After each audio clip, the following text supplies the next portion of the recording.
Hello Logic Language Learners and welcome to what is a separate video but is also a part 2 of a really depressing video series on worry and depression. So another really common expression in this video, we're looking at worry, okay? We're looking at worrying, don't worry, all of this business.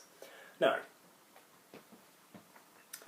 if you think about the main idea I want you to take from these two videos, the depression and the worry one, which is an idea which has come up before, which is just the possibility of twisting your sentence around.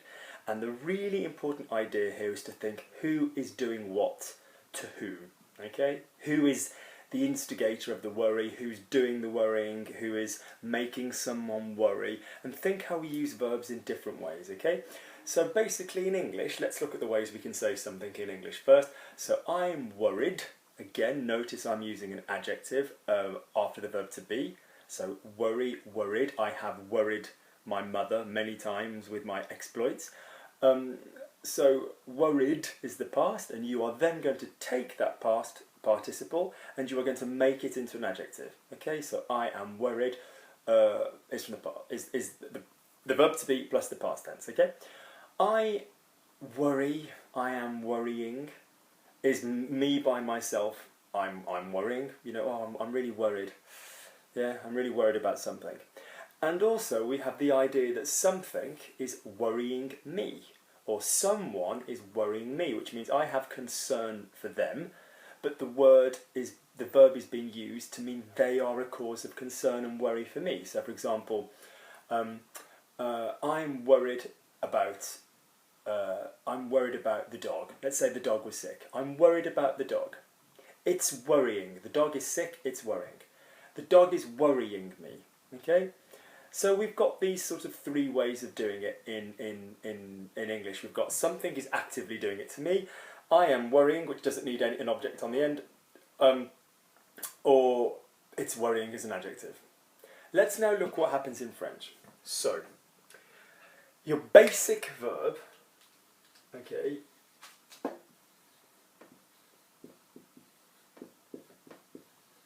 is inquiéter. Let's just make sure first of all that we get this in right, because this causes problems. In, like envoyer, envoyer, en France, is en. In is un. And if ever you forget this in a word, people always seem to remember it with the word information, information, okay? So in is un, okay? So, this is your verb, inquiéter. Can we notice that there is an accent, an acute accent on that E? Okay? And here's a clue about this verb, there will always be an acute accent. So some verbs, for example, lever, lever, to get up, se lever, there's no accent on the infinitive. Je me lève, there's an accent on that E. Okay, but inquiéter, there will always be an accent. So let's just look how that works. So, similar to lève, if it's the last syllable, the only syllable, what am I about the only syllable? If it's the last syllable, then your accent is going to go that way. It's going to become a graph. So, je m'inquiète, or we're jumping ahead here, but je m'inquiète. The accent is going to go the other way. Je m'inquiète, okay? Inquiéter, je m'inquiète, okay? It's going to go the grave way. So anything where the et is the last sound will be the same. So tu t'inquiètes, il s'inquiète, nous nous inquiétons. It's not the last sound, so it resembles the infinitive. And that's a generally good rule with these kind of things. Appeler, you know, we did the double L, but when it resembles the infinitive, so it is where we have an ending. So appelons, one L, for example, like the infinitive. Or projeter, when it resembles the infinitive, is when it's got another ending. So projetons, one T, projeter, one T. Je projette, I project, two T's. So it differs from the infinitive when there's not an ending, basically. So je m'inquiète, tu t'inquiètes, il s'inquiète. With the accent, nous nous inquiétons, accent acute rather than grave. Vous vous inquiétez, il s'inquiète. the they form, ent on the end, but still with the graph for that. Okay, so that is our basic verb. So as you've just heard, this word will be used as a verb reflexively. So for example, I'm worried would be je m'inquiète. Now I'm worried about could be je m'inquiète pour something, or je m'inquiète au sujet de. There's our little expression for about, which is quite formal in comparison. Au sujet de. Don't know if you can see that. A-U-S-U-J-E-T-D-E, au sujet de. So I'm worried about the dog. Je m'inquiète pour le chien, je m'inquiète au sujet du chien, whatever's going on. Okay? Or je m'inquiète, end of idea, parce que le chien il est malade, whatever, the dog is ill. Okay? So je m'inquiète.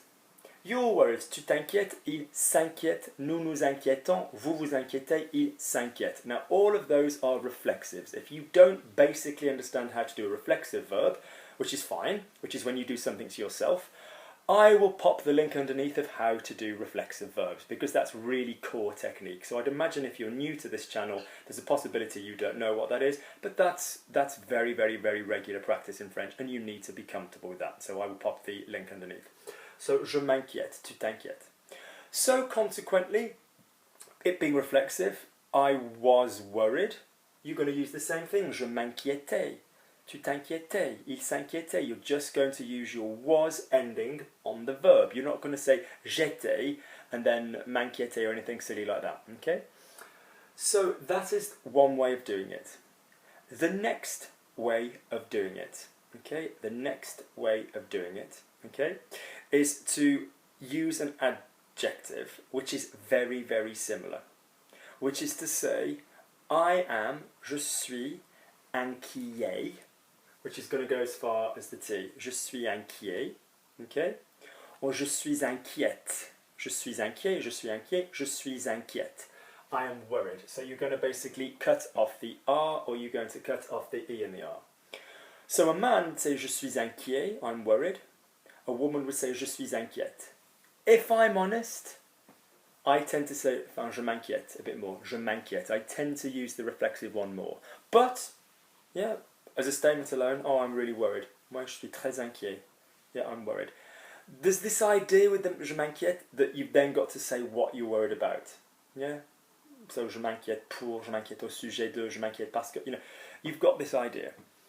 So, that would be the other way of saying it. So, you're worried, tu es inquiet. I can see that you're really worried. Tu es très inquiet, tu es très inquiète. Okay? Next idea with that one then, so if you're saying you were worried, yeah, you were worried, we'd just use the verb to be because it's an adjective. So, tu étais inquiet, tu étais inquiet with the link. Tu étais inquiète. Okay? The next idea, the third idea, is the one that we were talking about earlier, which is something worries you. So up until now, we've played with pronouns before these. So I worry myself, you worry yourself, he worries himself. So we're ultimately talking about I'm worrying myself, which is the expression in French of saying I'm worried. But something else could be worrying me. He could be worrying me. The situation could be worrying me. So for example, here I've got je m'inquiète. I could have the situation worries me. So I could have la situation, or our friend that again, ça.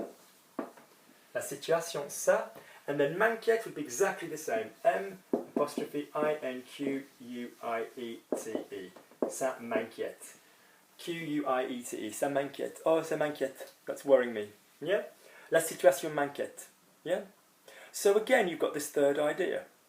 It's worrying. It's worrying. It's the adjective form, isn't it? And what did we talk about in the last video? An ing, an ing, becomes A-N-T. So what's the way of finding it in your mouth? We worry, nous inquiétons. It's worrying, inquiétant would be the same pronunciation, A-N-T. So for this we would have, okay, inquiétant, A-N-T, inquiétant. Now because it's an ing and it's an adjective, it applies, or all the normal rules of adjectives apply.